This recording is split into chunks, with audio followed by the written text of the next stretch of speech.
Welcome back to the Plays with Cars YouTube channel. My name is Michael, and for the first time in a long time, we have a Miniatures Monday with some brand new toys. So these got dropped off. We're going to pop them open and get into it. When I mean pop them open, I do mean pop them open. So here we go. So what do we got? Those of you that have been around the channel for a long time or know me personally know that I am a huge endurance racing fan.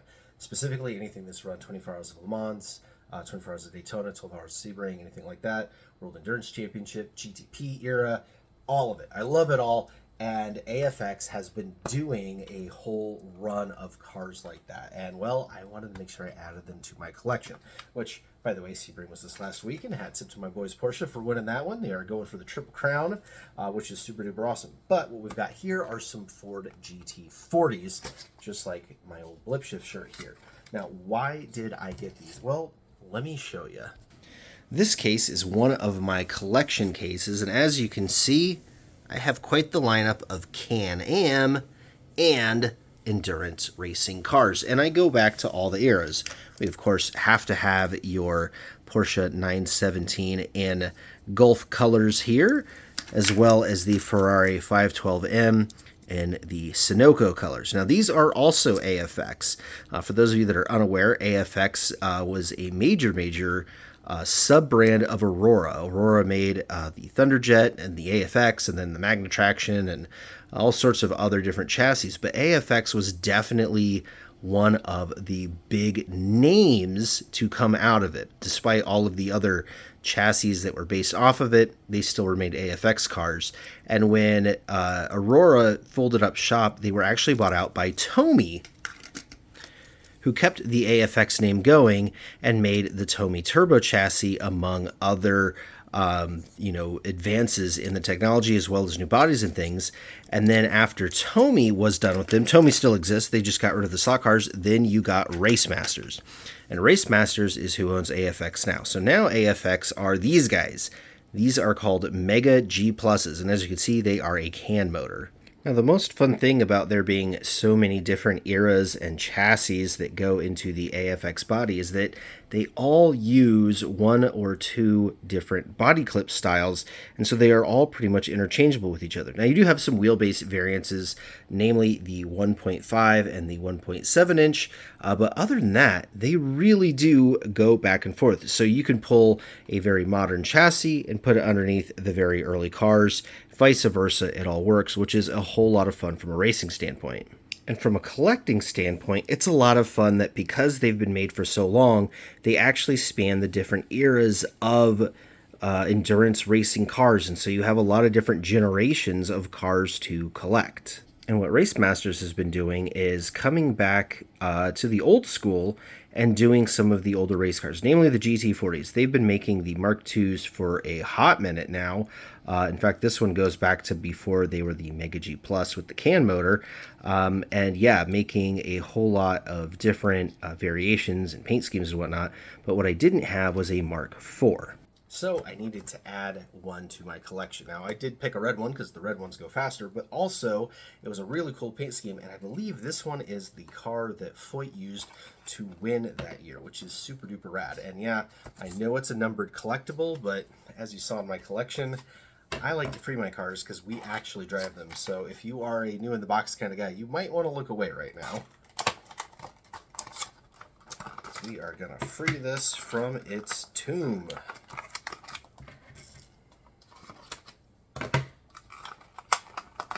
Now, the Mark IVs have had a couple of different releases and color schemes, but not nearly as many as the Mark IIs. And yeah, here you go. Now, this is really cool, the attention to detail. A lot of people online point this out and don't really know what the deal is. They think that there's something wrong. The knockoffs, so those tri-bar spinners, because these are single spline wheels, just like modern Porsches with their single nut, and they had these knockoffs on them. Well, there was left-hand thread and right-hand thread, and so the knockoffs were anodized red on the left and blue on the right, so that the mechanics knew which way to actually hit them to loosen them and tighten them. Now, this particular chassis, like I said, Mega G Plus with the can motor on there. Really cool chassis. And again, this is a 1.5 chassis. Now, even though this body uses a thinner clip, you can add a body clip onto this that will then put this chassis underneath the older AFX bodies. In fact, here is the clip as Racemasters gives you, and just pop it right on. And then we can take our old pancake motor original AFX out of our 512 and stick this on. And looky there, now you've got your single knockoff wheels going on this, not to mention the much faster chassis. Now, interestingly, while we've got the body off and messing around with this, you can see the modern cars come with this little cardboard insert that literally just sits in there, and it has printed on it the interior and engine of the real car. How cool is that? Yeah, so you can run with it out if you want, like all your other stock cars, but if you like the realism of it or just kind of the way it looks, you can leave that in there, and then you get the view of the engine and the interior through the windows when the car is running, which is pretty darn cool, I must admit. But yeah, the car itself, very well detailed. You got clear covers over the headlights, so that's not tampo printed. There's actual pieces of the body underneath there, which makes it very realistic. You've got your mirrors in the correct positions. You've got the exhaust pipes here in the back all inset correctly, and the tampos on this are wonderful. I mean, if you look, you've got rivets here going around the Lexan side windows. You've got your little I'm not even sure what that little logo is because I can't see it that well, which is amazing. You even have the pinstripes on the main striping. So this is extremely cool. And I mean, who doesn't want that lineup right there in their collection, in their race box? You've got the GT-40 Mark II here. This is an older release Mark Donahue car, and the #1 Foyt car there for the Mark IV. But we do have another Mark II to open here, so let's go ahead and pop that one open too. All right, once again, you in the box collectors, ladies and gentlemen, please look away as I'm about to cut open whatever number that is. I don't know how many of these they make. I know that Racemasters definitely does some like super duper limited collectors versions, but yeah, I'm not into low production number. I'm not into completionists. Like, I know that there are people out there that collect every single GT-40 release, but that's not me. I'm not that guy. So I like to have, I usually try to do one of each casting, maybe two if there's a variation, or if they do like a couple different paint schemes and I really want both.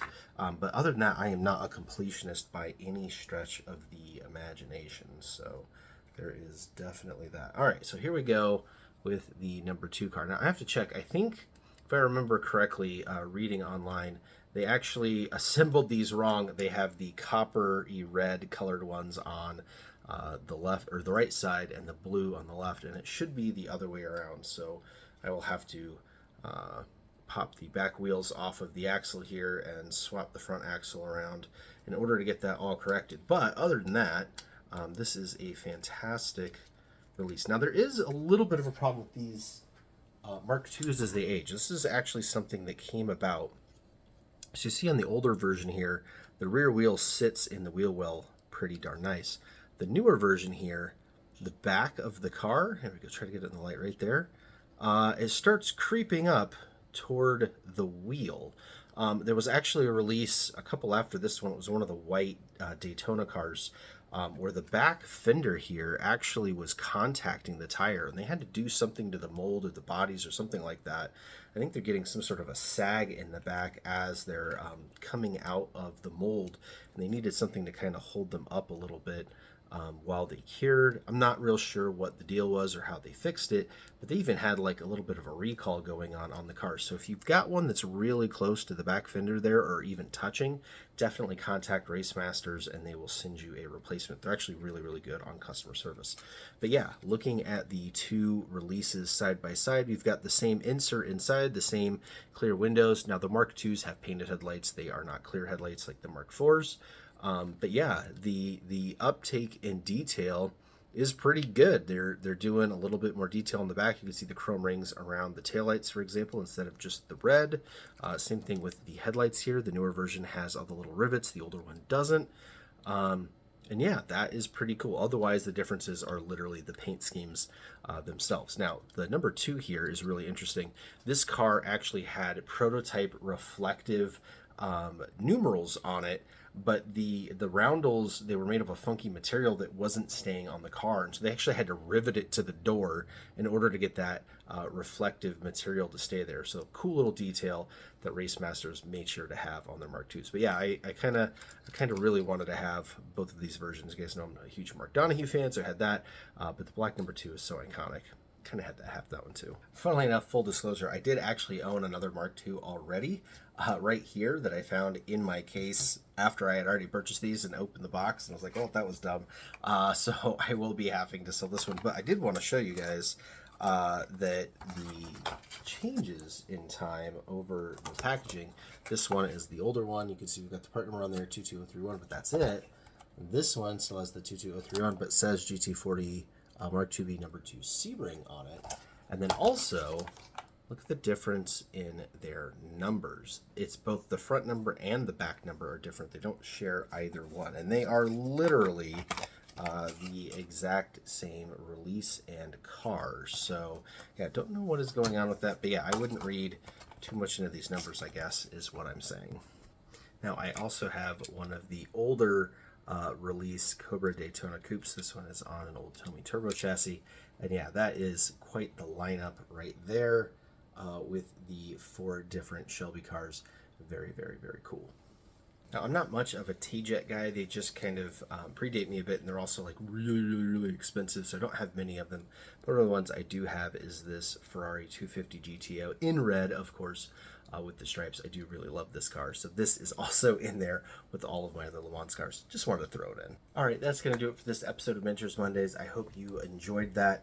There is more slot car stuff coming because, one, I ordered more cars than just those 2. Those are just the only 2 to show up so far, so definitely stick around for that. But also, getting back into racing them. My kids have gotten really big into them. I even got them a couple of cars, so maybe we'll bring you some on-track traction in a couple of weeks when we get the big track all set up and let them have a ball with it. So, all right, we'll see you in that video or any other ones to come out between now and then. And until then, take care.